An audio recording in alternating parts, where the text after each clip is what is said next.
Welcome back to another episode of TrendTalk powered by Trend Today, where we dive into the secrets, the science, and all the details behind those wonderful experts who help you make and look better.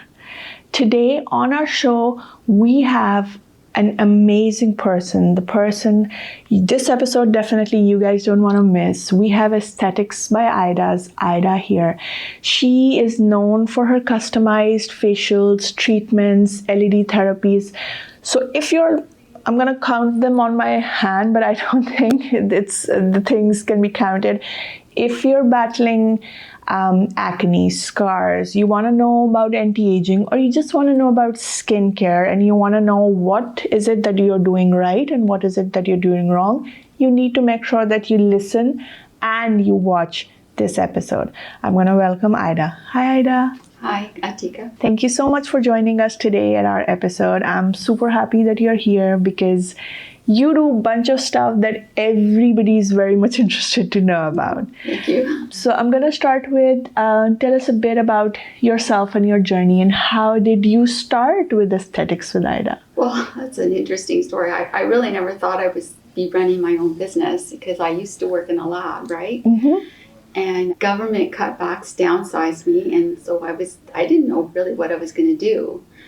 And when I met this fellow lab tech who also lost her job, and she informed me she was doing a reflexology course. Oh. And at the time, I was open to just trying anything because I thought, well, that'd be fun. I didn't have anything to do. And so I took the course, and, the summer was going on, and I applied for jobs here and there. Nothing came of that. And so the focus was to start a business with the reflexology, but I didn't feel it would be enough. True. So there was a girl in the class that was an esthetician, and the light bulb went off. I thought they would merge quite well together. Agreed. Because they were both relaxation services. So then I applied for the course, and but during the time that I was waiting to enroll in the course, I wasn't feeling well, obviously from the stress of losing my job. Of course. So I, asked my family doctor to help me, but she couldn't help me with my issues. Makes sense. So I decided to try a naturopath. And the naturopath, he saw something in me. He told me about this, it used to be called another name, but I'm going to refer to what it's called now. The company's name is Zangara skincare line, and they're more holistic and natural. And so I took their course. It was like 10 days long.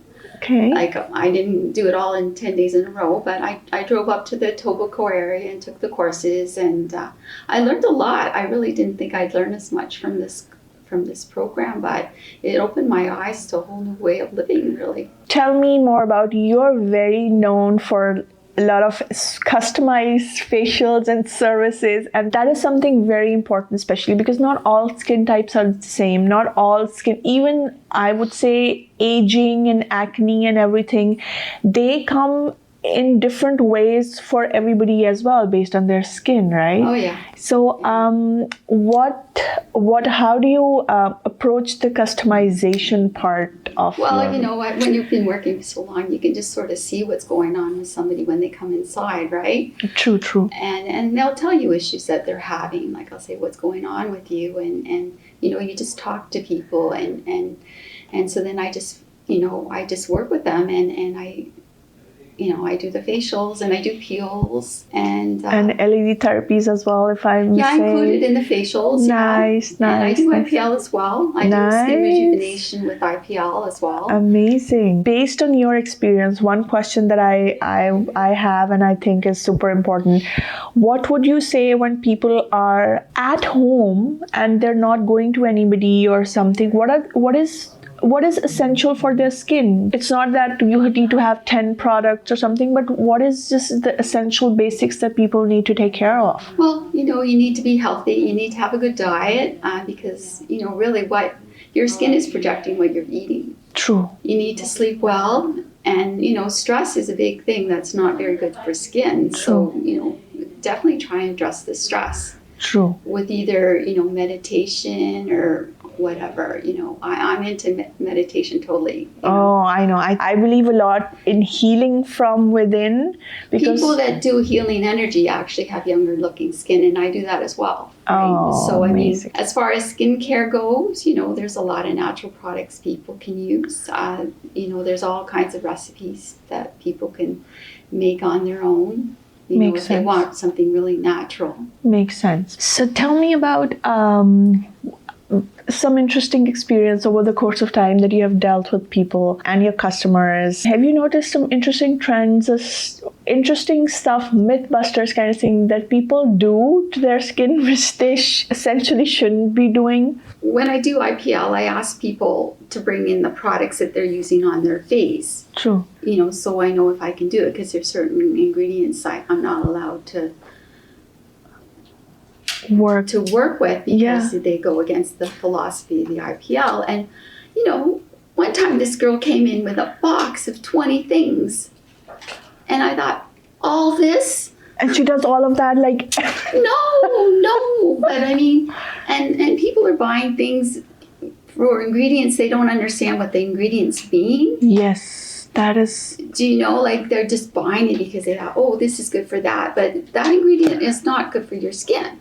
Because they're looking at it on TikTok, on Instagram, or any kind of advertisement, and they think, oh, maybe that works for me. And that's really what estheticians are about, like, because we understand ingredients and we understand what they're designed to do, and really, an esthetician can be your best friend because of that. Because the stores will say this and they say that, and one line will have 5 or 6 different products for different skin types, and if you don't pick the right one, that's not gonna be, it's not gonna help you. Yeah. So I'm gonna ask you now a couple of things, like, again, a lot of those things that are very common. One, these days, exfoliation. How much exfoliation is okay? Not like how much, too much of exfoliation is also not okay. When you are in peels, if you're peeling your skin, Yeah, well, see, the two-edged sword with exfoliation is when you exfoliate, you're making your skin more prone to pigmentation, right? Because if you go out into the sun, the melanin cells that are deep down in the furthest layer of the skin are going to be more attracted to the sunlight. Yeah.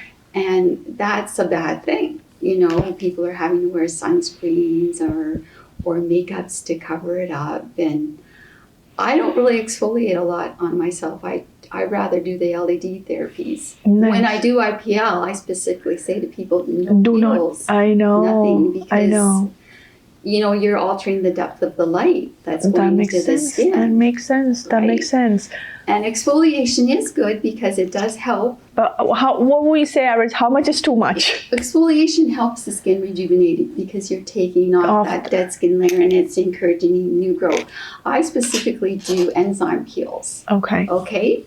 And the difference between an enzyme peel and a chemical peel is that an enzyme peel actually helps the skin to recycle.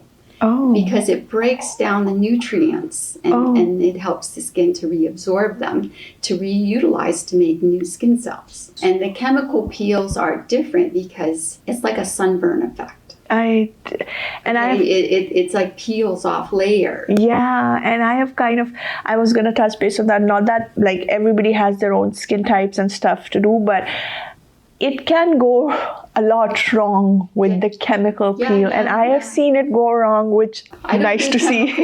Exactly. And I feel so blessed that I know not to. I know. Because I've written articles about them. True. And the dangers of them internally as well, not just externally. Agreed so, to that. I don't believe in chemical peels, and I just feel blessed to have known a company that just uses enzyme peels, like papaya, pineapple. That's There's so amazing. Many, mango even has enzymes. Banana has enzymes. That's amazing. And that's natural, right? I usually believe that sticking to the natural process. I understand that for a lot of people, it's not as quick with the results that they might think with, I would say, a lot of other processes or treatments. Sometimes it might, like, comparatively, but I think it's more long lasting and safer for me. I mean, that's what I feel. The aggressive approach, you're going to have to be more cautious with the healing. True. You know, True. and people walk out of my room and it's like they can go anywhere. They don't have to worry about anybody looking at Oh, them. and I love that part because with that's amazing. And you touched base on two very interesting things. So the LED therapy, and then I want to talk about the LED masks that are in the market. I don't really believe in LED masks. You know why? Oh, and I would definitely want to know why. That's why I touched base Because on they're that. limited with their usage because you can only use them on the face. You can do LED all over your body for many different reasons. You know, if you cut yourself, it'll help it heal better. You know what I mean? I'm really big on first aid with LED. A lot of people don't really understand. They're wasting their money just by buying the mask. I prefer to buy something that I can use all over. Oh, that's super really good to know. And is there any drawback of buying the mask, or if you're buying a device to use at home, because you're a layman at the end of the day? Well, you have to watch your eyes. You have to wear the goggles. That's an important thing. And read the instruction. Every company has their own directions. Every company will tell you to keep it a certain distance from your skin or whatever. I can't comment on all the products out there. That makes sense. We talked about sunscreens and skincare. It's usually said that with sunscreens, the higher the SPF goes, the better it is for your skin. Is it like a general standard rule, or again, it works on your protection? Sure, the sunscreens give you protection, and if you have very light skin and you need to use them, go ahead. You know, I personally don't use sunscreens because I just don't like, I get it falling down my face, irritating my eyes, and the sweat and everything. I just take vitamins that give me sun protection. Oh, that's amazing. Because foods actually you can eat foods with sun protection. And would you be able to recommend, talk about tomatoes, some? Oh, nice. Yams, carrots, anything with vitamin A, watermelon. Perfect. I think that's better, especially for people. And there's vitamins you can buy, resveratrol has a bit of sun protection. Coconut oil has a bit of sun protection. And astaxanthin has sun protection. Okay. I take it every day, astaxanthin. Astaxanthin? Astaxanthin. Astaxanthin. I know. I was like, I want to get it right. It's a funny word. Astaxanthin. If you want me to spell it, I will. Sure. Yeah. If you could. AXANTHIN, I think. Okay. All right. So you can take that. I think I'm gonna search that and get some. You have to take it for a month before you really get protection. But I've gone to the beach and not gotten burns with it. Oh, I love that because I get burned just like that. No, it's like it just, what people don't realize is the foods you eat give you color in your skin. True. Okay, one reason why the Indian culture, they have that more reddy look is they eat off copper plates. Oh. So some of the copper's going into their skin. Okay, very interesting. Interesting to know. Okay. Yeah. All your right. foods color your skin. Oh, very nice. All right. This is some very interesting research that people who are watching us or even listening to us, guys, do a bit of research. I told you guys here we'll get some very, very interesting information. I had her spell the vitamin. I'm gonna go back on the video and check it. I'll tell you how to spell it later. Yeah. So we will do that. So tell me, when somebody, has it been times when somebody has walked in wanting one thing for them, but you're like, you know what, but this is not what you should do, and this is what you should do? Like, oh yeah. A lady wanted me to give her a peel, and I asked her what she was using on her skin, and she was using a strong glycolic acid product. I says, well, you don't really need a peel right now because that's too much peeling. Oh, yeah. You don't want to just... You don't want to over peel you only have so much skin on your face. True. So I didn't do it. And I think I just gave her a regular facial. Oh. Okay, and for somebody who has regular, average, a mixed skin or a normal or a dry skin, going for a facial, again, some people do it like go overboard with facials. Some people don't do it for months at all. What is like a good standpoint you would say that you should go for a facial? Well, they say to go to a facial every month, but the skin cells duplicate differently at different ages. Like the younger you are, the faster your skin cells reproduce. And the older you are, the slower they reproduce. So when you're older, it's probably better to do them closer together because you need more help. Nice. Basically. Oh, okay. All right. That kind of makes it easier. We kind of figure to understand. For all the services that you offer, you did mention a bit of your skin routine in between the conversations as well. Yeah. Tell me what is something that is your favorite out of the stuff that you do based on that I use? Yeah. Oh, well, I've used so many other products. It's just a really good line. And, my skin is actually altered. I used to have really oily skin. Now it's more dry. Oh. So I used to use the oily skin line, the Correctoderm, and it was very good. But now I can't handle it anymore. It's my skin has dried up on me. So I'll fluctuate. Right now I'm using the Cellular Renewal A but I have used the Elastoderm, and I've used the Restore E, and I've used the sensitive the sensitive oily. They have so many products. True, I know. They have 500 products. Oh my God, I can't over. I think we can't keep up with the trends and stuff. We can't and I'm gonna talk a bit about the Korean skincare trend. The what? The Korean skincare. I don't know what that is. You don't know. There's a lot of skincare trends where people use skincare products. So let's talk about international skincare products. They get them from Amazon or stuff like that. Again, as you said, I just want to reiterate on that. Not everything is based for your skin, right? When you're buying it. Well, if you don't know what the ingredients are meant for, that's a big issue. Exactly. If you're not picking the right product. Exactly. True.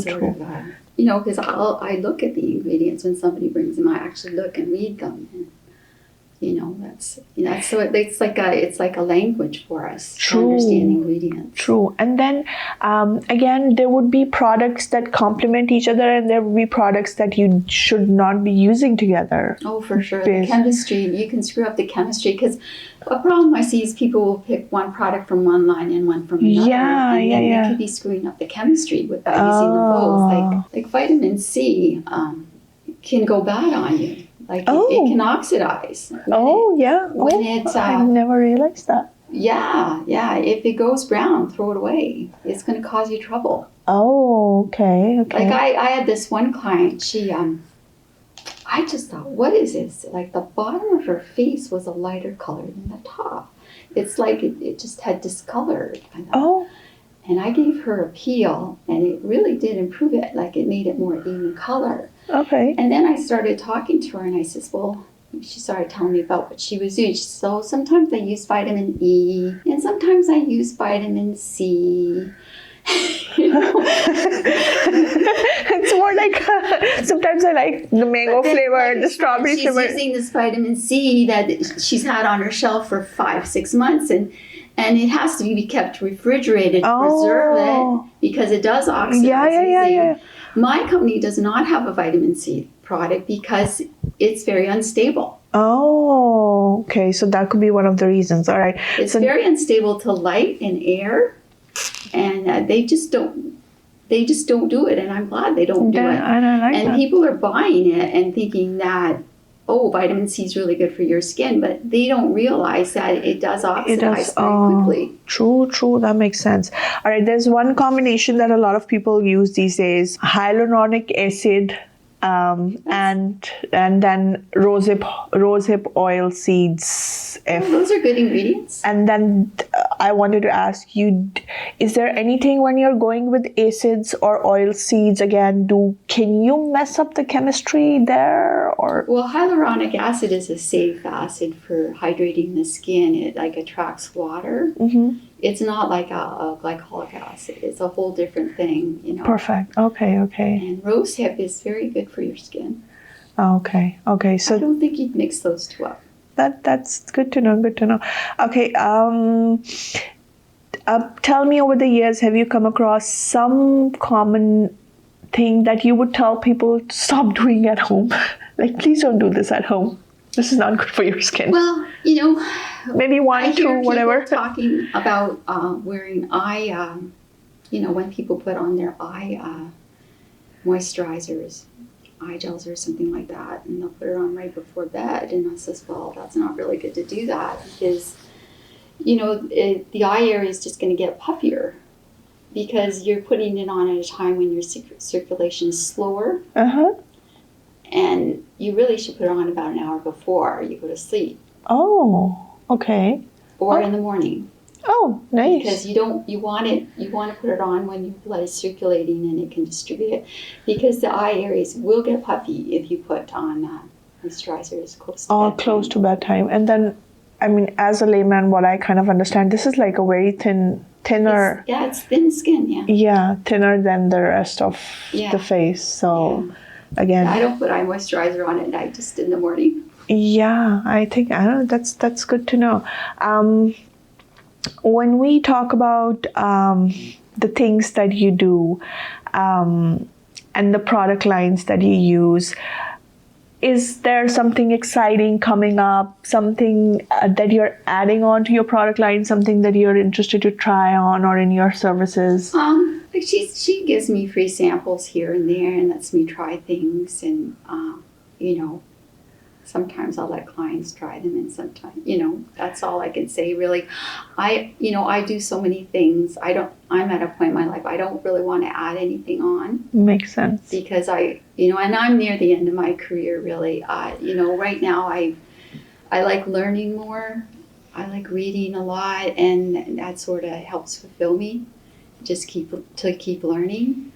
And I still do see clients, but I don't really want to add. I have a very small room, and I had this lady come in one time, and she saw my website, and she was expecting to see 5-6 people. Yeah, I know. I was surprised it was just me that did everything. Oh my God. Do you know what I mean? I says, no, it's just me. It's me again. Oh my God. It's just me. Oh my God. They kind of like, a lot of people walk in probably with the luxury spa stuff, seeing the website, it has so much to offer and all of that. But essentially it is what you do, I would always say, as long as what you do is important. And knowing what you do. Exactly. Because for me, personally, and I think for a lot of people, I don't want to be in the hands of someone who does not know or knows half of it. That is very dangerous. I have a lot of experience now, which I feel blessed to have. And, I've learned a lot of things I didn't know I think I'd learn, which is wonderful. So tell me, for skincare routines that people follow, is it like always essential? Like, I know I cannot keep track of when people are doing, you just mentioned the 20 products that the girl had. Some people have like such a long skincare routine at night that I kind of like get ticked off in the middle. I'm like, okay. So what would be the simplest skincare routine at night that you need to do? Like, you don't have to, like, you can add on things to it, but you don't. I know for budget people, some people just buy the moisturizers. They don't do the toners or the cleansers. They just buy the moisturizers. True. That's basically what I see with some people for financial reasons. That makes sense. But if you can, you would just probably cleanse and moisturize, and that's it. Or if that's what you can afford, yeah. If that, and if you would like to add a bit of something to it, what would it be? Would it be some like hyaluronic acid or something like that? Or but then again, it depends on your skin type. How does that go? If you want to add something, sure. But like I said, you don't want to go against the chemistry of the product, and understanding what the chemistry of the product is something else too, right? True. So.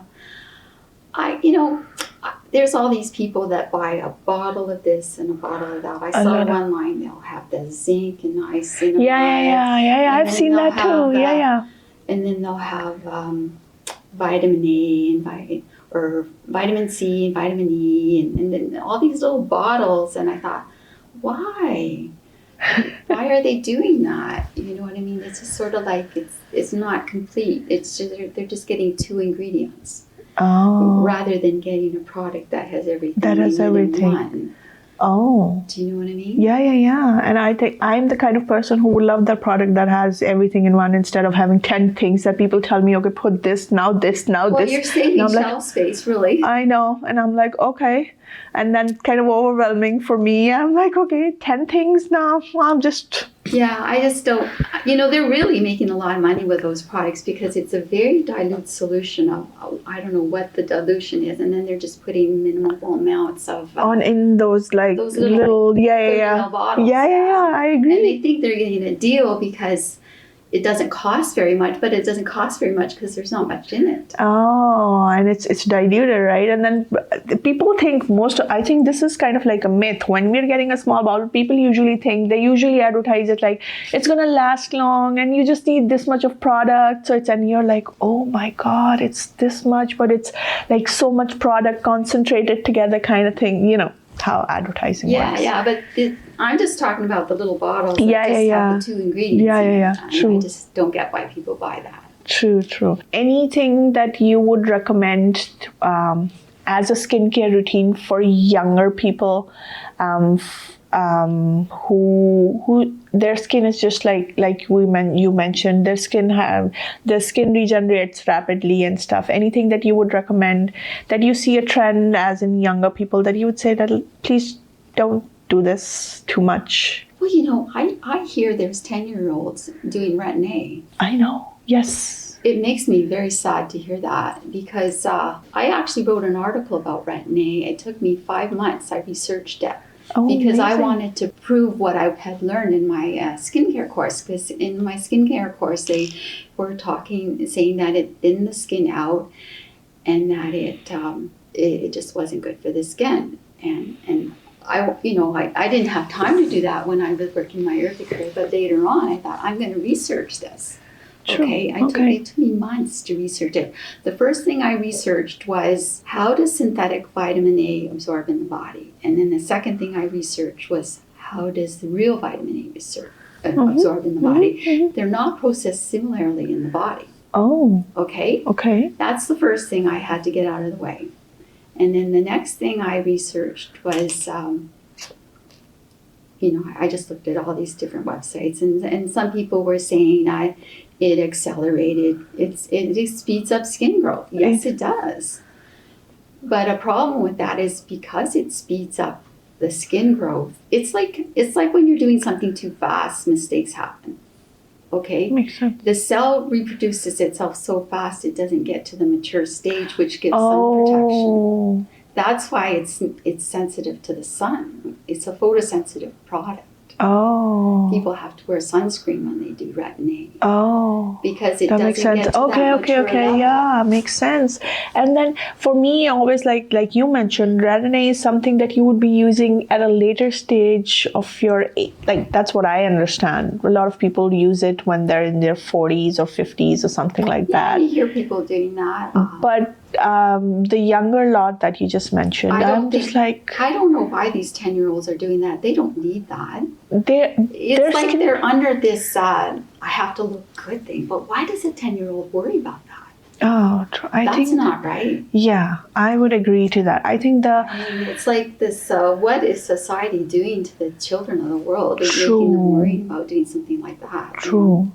I mean, like, at 10, I didn't even know if I had to, I would just wash my face from the soap that's there, and I'd be like, "That's fine." And my skin, I know, and my skin looked perfect. And the max that you would do is that you would have those clear glosses or something like that you would put on, and you'd be like, "Oh my God."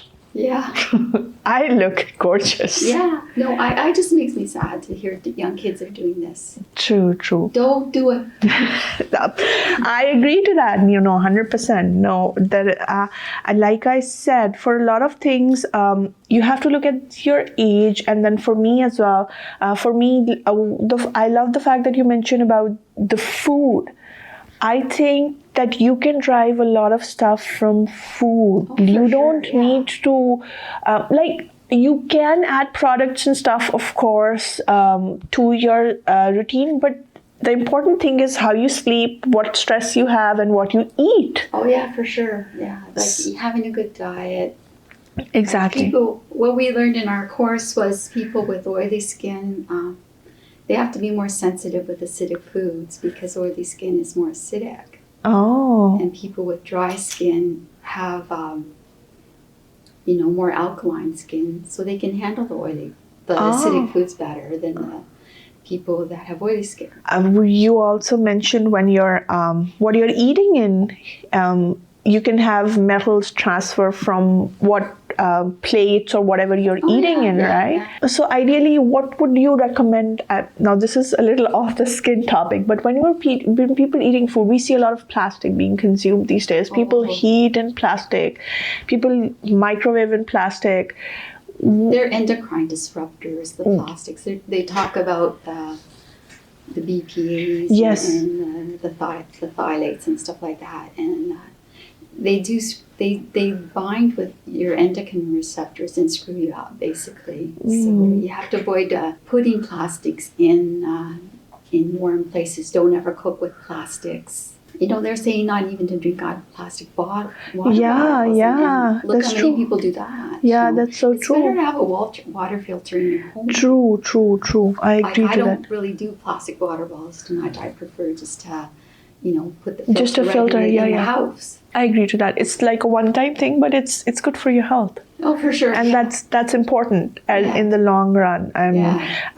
Whatever you put in, maybe at a younger age, your system copes up with it, whatever, you don't see the after effects. But at a certain age or time, you will definitely see the after effects of whatever you're putting in your body. The fish that are eating the plastics in the water, they're getting their reproductive systems are all mixed up. Yeah, true. I think they're saying that might be some of the causes with some of the the problems with health. With hormones. There we see such a huge shift, especially with women. It's acting like a hormone. Yeah, exactly.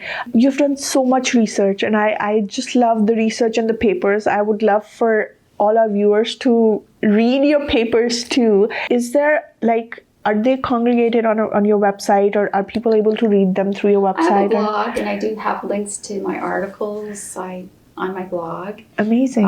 The Brains magazine articles are on my blog, and I also started doing videos for Bold Brave TV, and I'm incorporating some of the information from my articles into it. But there's more information there. That's amazing. That's amazing. It's exciting. I like that. I know. It's really exciting because I'm still learning doing it, but it's you can demonstrate more in a video than you can true. In an article. And then people engage more. In this current time and age, what they see is what they're more engaged in seeing and listening to it. So again, coming back to using what utensils, what in your opinion is the safest utensil that people should use in their everyday lives? Well, ceramic plates are fine. They're fine, right? Yeah. Whatever people are using is fine. Stainless steel. But please stop using plastic. Don't use plastic. Don't use plastic, Don't please. use plastic. That's super important. Throughout your journey, Ida, what is and it's a very interesting journey, because of layoff, you switched to this. Oh, yeah. I mean, very, very interesting. It's I feel like it was sort of meant to be, really, because even when I was working at the lab, I was always into yoga, and I was doing meditation groups and stuff like that. Makes sense. I was doing it, but I wasn't actually working in an environment like that. And now my work environment is sort of along those lines. Exactly. Because estheticians are all for things like that. True. Usually. Yeah. It's kind of like you were meant to be here. Yeah. You were made for this. Yeah, that's sort of the way I look at it now. I know. And you, the way you explain it and the way you talk about it, I think you're perfect for this. Oh, thank you. Thank you. I guess one thing I studied chemistry in my job, and that's perfect with aesthetics because you have to understand the chemistry of the products, the ingredients. Yes, 100% agreed on that. And that's one part I like the connection in that area. Oh, I 100% agree on that. I think we can talk so much about this. Let's talk a bit about the anti-aging part. Okay. A lot of people these days, again, everybody wants to look like a supermodel. I can just I don't want to look like that, but the general concept, especially with, and people don't understand that there's so many, like they do, but they kind of overlook it, that what they're seeing on camera has a lot of filters, a lot of stuff. It's not everybody is exactly like what they see, but so when they see it, they kind of manifest that everybody wants to look like the supermodel. For anti-aging, what chemical, I would say, what chemical or what ingredient, what would you say is something that people should look at when they're getting a product? What is the best thing that... What ingredient is really good?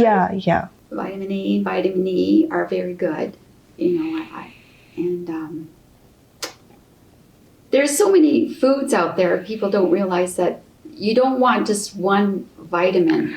You see, what my skincare product line does is they put the whole fruit in it. That's the best part. See? You want yeah. something that has a whole plant. Like a whole... Because the whole plant has... It's like eating complementing an apple. stuff. You get all the benefits of the apple. You're not just getting one part of it. Makes sense. It's better to find something that has whole ingredients in it, is what I would say. Amazing. And the line that you use that we're now talking of, are people able to purchase stuff from it when they come to you? Do you have like take home stuff as well? Like they can use that moisturizer or whatever you think is important. And they sell in the States too. They have the Canadian. And you know what's really neat about the company is the woman, she changed it to a vegan line. And it's that's Canadian amazing. made too. That's amazing. It's made in the Creedmoor area in Ontario. That's amazing. And she's sort of I just think it's sort of cute. Here she is. She does all this skincare and that. And then, you know what she goes home to at night? She lives on a farm and she takes care of rescue animals. She has a farm. That's amazing. And she used the proceeds from the company to raise the animals. That is so amazing. And she has like videos, like I'm friends with her on Instagram that she posts, and you get to see the cute things the animals do. That's so cute. And the fact that when I'm buying it, it's Canadian. I love that. I'm supporting my own my home. That's amazing. And then I'm supporting this cute animal. That's what I love. I love seeing the animals. My God. And she gives them all names. That is adorable. That's perfect. I think that's the perfect way to do it. And I think we would be going on with this now, or we can go on and on with this, but it was so nice to have you. I'm just going to give you a couple of seconds. You have such great information. Please, this is your camera. Take some time, and whatever you think you want to say to people, whatever you want them to know about yourself, your business, or whatever you want them to not do, and please go ahead. Yeah, I've been in business for 30 years now or more. It'll be 31 in July, and I've learned a lot over the years. If you're in the London area and you'd like to come by and see me, you're more than welcome.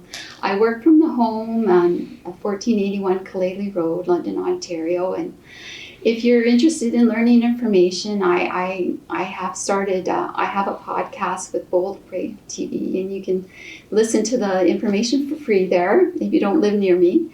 And you can read my Brains Magazine articles if you'd like to know information about skincare as well. That's amazing. That's amazing. Thank you so much for being here. I learned so much from you today, and it was just such great information. And I look forward to probably having you more again as well. Thank you. It was nice. You made it very comfortable for me. I was so nervous about coming. Oh my God, I appreciate that. Thank you so much. Thank you so much, guys, for listening or watching us. I hope you guys got some great tips for the do's and don'ts. We have all the information on the screen. Make sure you follow Ida, her journey, read through her articles, take care of yourself, and make sure you do it in a good, holistic way. I will see you guys next time. Thanks. Bye.